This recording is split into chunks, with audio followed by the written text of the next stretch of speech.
Well, you look like you've been doing a podcast, haven't you? What's with the shirt? That's an 18-hour day. New month. Countdown begins. Another podcast episode recorded, another one lined up. I'm questioning those who are saying post more on social media. What other skin do they have in the game? September 1st, Thursday, September 1st, 2022. I'm Steven Sersky. Thanks, folks, for tuning in. This year is my daily audio blog, published Monday to Friday. Show notes up on my website, stevensersky.com. I have a whole archive of last year of these daily yik yaks that 20 minutes in duration, chat with a little bit, give or take a couple minutes. I am living here in Beijing, China at the moment, and so this podcast is about some of the things I do, some of the people I meet, some of the interests and distractions I get myself up to. And yes, so this is now my second podcast recording for today. I'm wearing this buttoned-up shirt, which I figured may as well wear a buttoned-up shirt for the podcast today. I recorded episode number 32 of my big cast, as I call it, which you can find the previous episodes, the first 31 episodes, up on my website, stevensersky.com, under the podcast section. That podcast is different from this podcast. That one, often it's an interview or it's a talk with someone else that I know or I've met. Last few have been with expats here in Beijing, in China.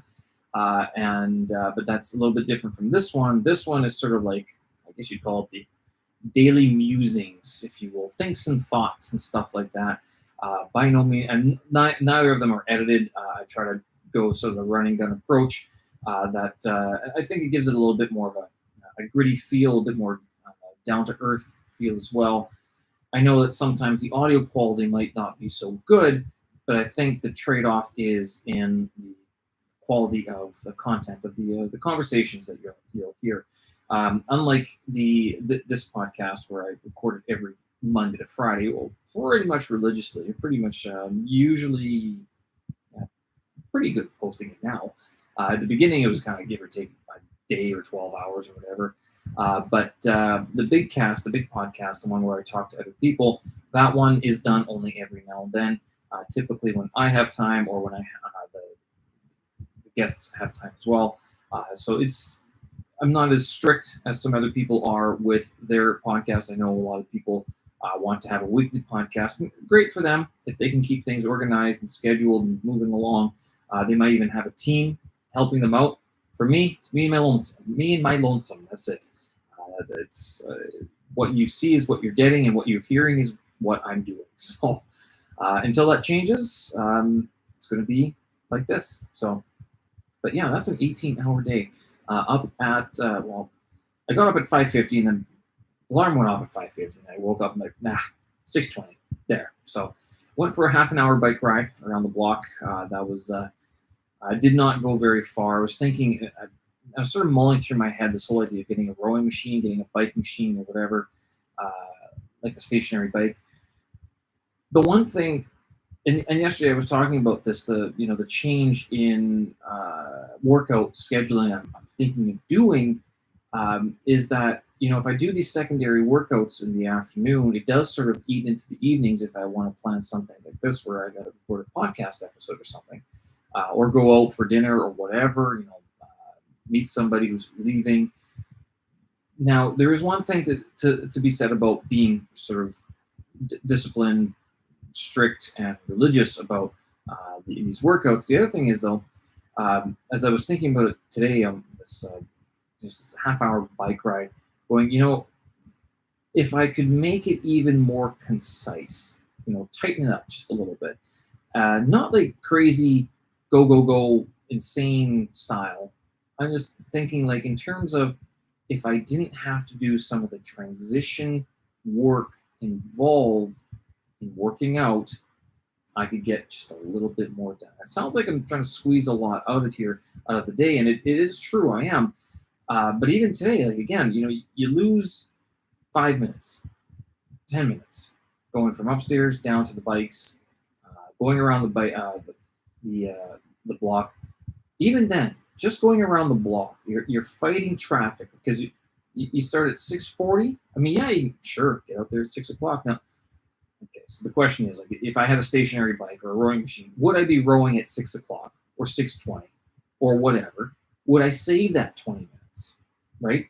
That there's your question. I can say that if I get out at 6:20 or 6:30, it feels that much earlier than starting the workout at 6:40. And then that goes for running. It goes for any of the other workout stuff I do. Huge change, especially going into the winter months. I'm not gonna lie. I'm just thinking, it'd be nice to be able to just get on the bike or a rowing machine and just get going. You know? In terms of setup, I mean, the bike would probably be easier, but it's going to be there all the time. Rowing machine, I'd probably have to break it down or at least fold it up. So it does add sort of a little bit more of a, just a little bit more work, a slight aggravation that isn't so bad, but when you're already fighting the motivation to get up and get going, just compounds the problem, right? So that's what I was thinking about today, is going around the block. Like, would it be simpler if I just could do this at home?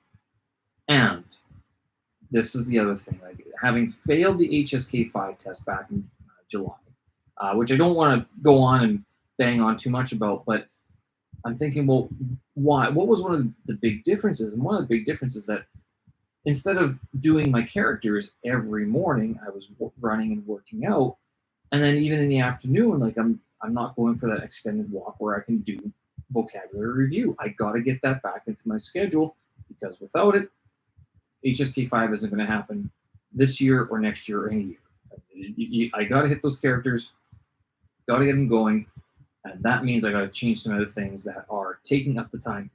I mentioned this before. I am feeling it, that second workout is starting to be more of a drag than a push to get going. I like the slowed down workouts. I do like the idea of going for a run after work, just 20 minutes. But this idea that it's an hour and a half workout all of a sudden, I mean, that's chewing up valuable time. So how do I address this? This is so again, getting back into, what if I got a machine for the apartment? On a bike, could I do my characters while I'm biking? I can't do that outside. Not going to happen. On a rowing machine, can I do my characters while rowing? Good question. So even if it costs me a bit of money to get it done, what is the money worth, right? What is your time worth? In 1 year, if I want to have 3 months, forget 1 year.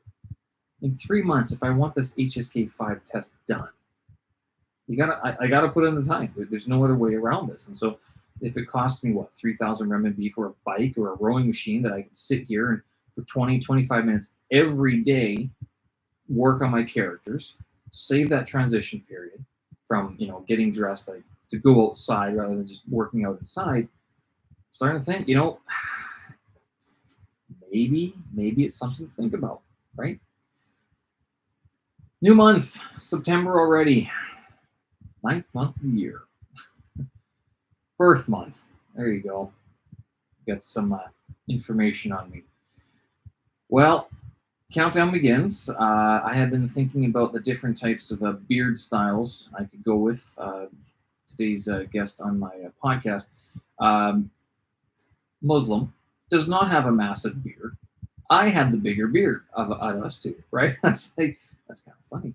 But we got talking about beards and things like that, and I was thinking, what should I just cut it all off? Just start it fresh, or should I shave it? Should I trim it? Should I shape it? Should I trim it? And I don't know. Most people aren't thinking about this, but I spent so much time growing it, kind of attached to it at this point, or it's rather attached to me, I should say. But yeah, notice a bit scraggly, and I do want to make sure I get it all nice and cleaned up. If not only because it would look better, but when I'm recording this podcast, I don't want to look back at them and go, "Wow, dude, what happened?" And well, it was it's a time marker, it's a time stamp. But new podcast episode recorded as well. Good start to this month so far. Recorded episode number 32 today, and then episode number 33 is going to be recorded tomorrow. we'll see which one gets released first. So if you're following along, you can, of course, find all the archives for the big podcast up on my website. And 31 episodes so far. 32 and 33 are in the works. And then I think there's actually one more lady who has time the next couple of weeks or so that we should be able to get this done, hopefully before Mid-Autumn Festival, which is coming up 2 weeks from now, I think. Good question.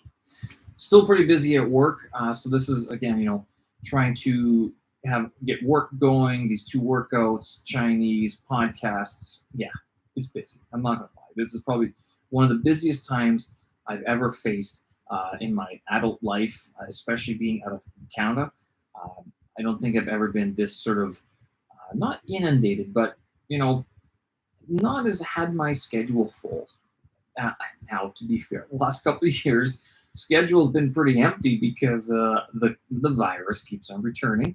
But even still, with that, I kind of go, well, have I ever been producing this much stuff before? And I don't know if I ever have been. So it's good to be busy. I've said this before. I'd rather be more busy than less busy. I think the trick is, though, or at least the big concern is to make sure that, not just keep it all balanced, even though, long days, 18-hour days, keeping it balanced by way of still working out, still making sure I'm eating healthy, eating well, and, scheduling things so that I'm not getting overwhelmed. And I think that's especially one of the reasons why the big podcast takes so long to publish a new episode, is because what is the value in rushing through the production? The whole point of it is to be a relaxed conversation. So there's no point in, getting all jiaoji, urgent, or so anxious about it, right? Let it unfold, let it happen.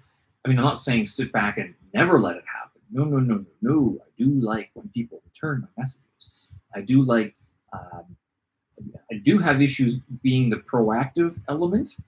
As funny as that sounds, I mean, it does actually take me a little bit of while to work up. Now that I've hit over 30 episodes, it's getting a little bit easier to contact people about being on the podcast, or to sit down and talk.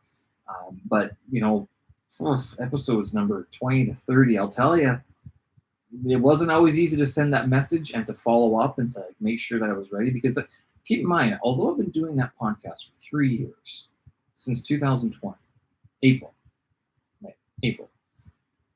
I mean, it's only 31 episodes.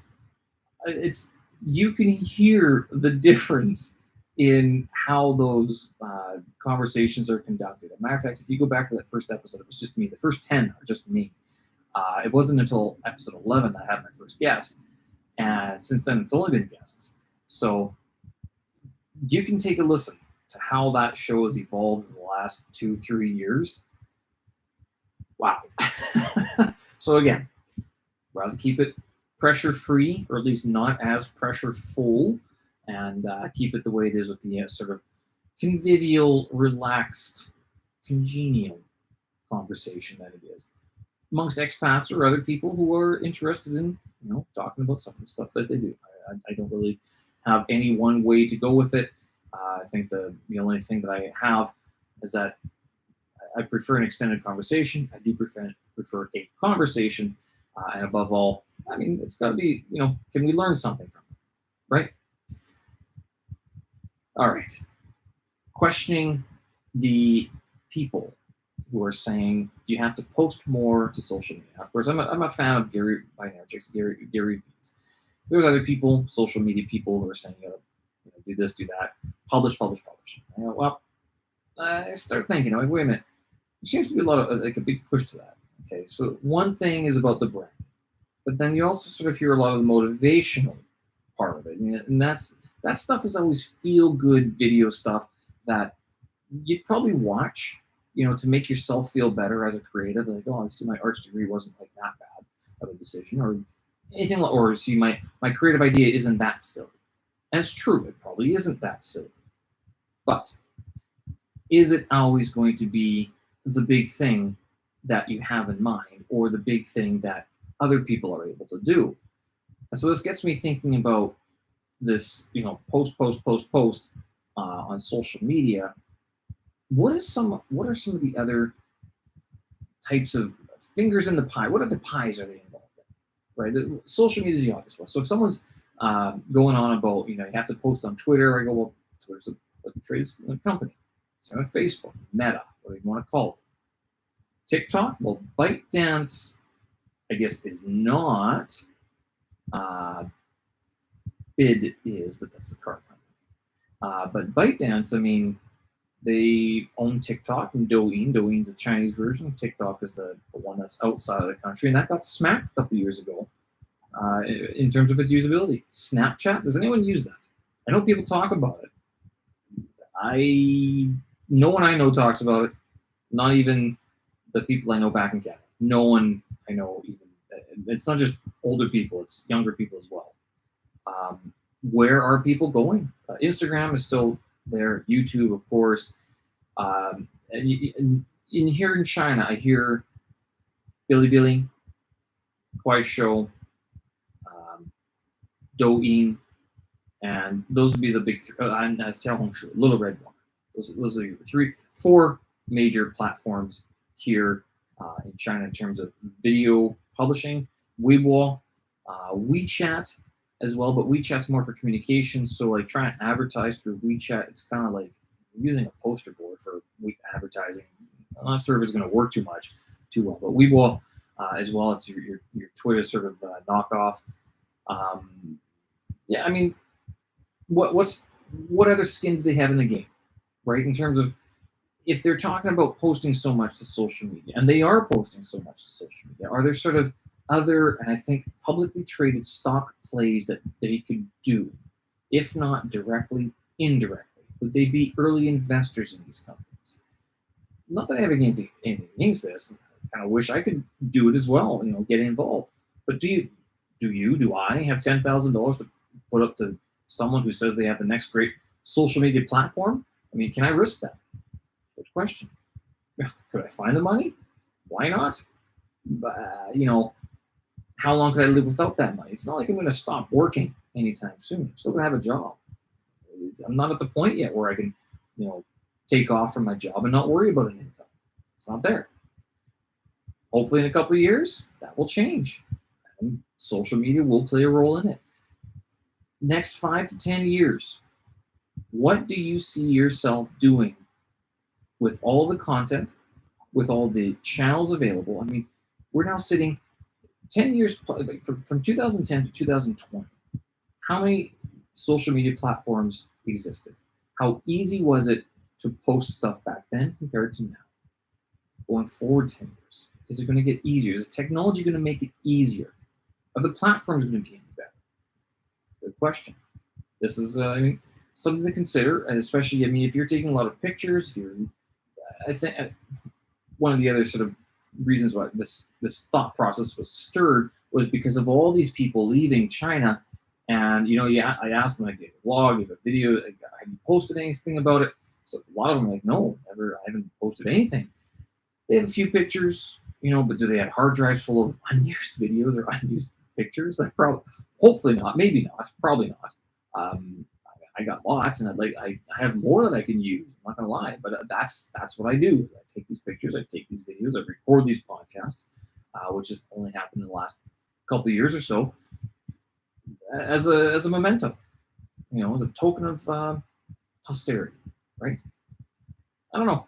5 years, 10 years. What social media platforms would you like to see happen? What do you see yourself doing with these platforms? Can you see how they could work for you, not just against you? Because I know a lot of people start talking about the, privacy, invasion of privacy, tracking and stuff like that. For all the stuff, all the free stuff that we use, for how much better and easier it's made things.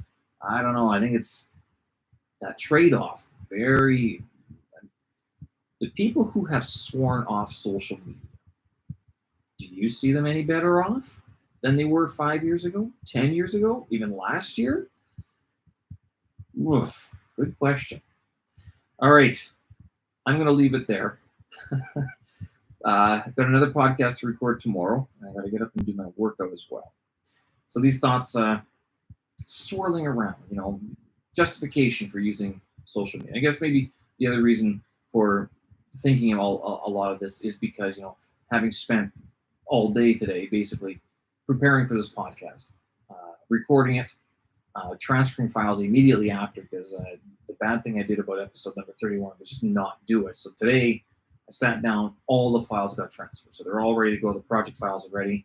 I got to make the Logic and Final Cut projects, but those are different. Again, with tomorrow, I'm going to do the same thing. I record it and then start transferring files and backing up everything, making sure that it's ready for me to sit down on Saturday and start snipping and splicing, and not very much on a 100-day podcast, but also setting up the requisite channels where people can easily access this content, these publications. Because I've said it before, you can create the best song in the world, but if people can't access it or people don't hear it, then is it really the best song in the world? And this whole indie route of only publishing MP3 files on my website, it was a good run. Maybe it's time to step up a little bit. All right, folks, I'm going to leave it there. Show notes, tracks, and vids up on my website, stephensearchby.com. Appreciate it. Hope you guys are doing well. Hope your September starts well as well. Have a good one. Talk again. Bye-bye. Bye.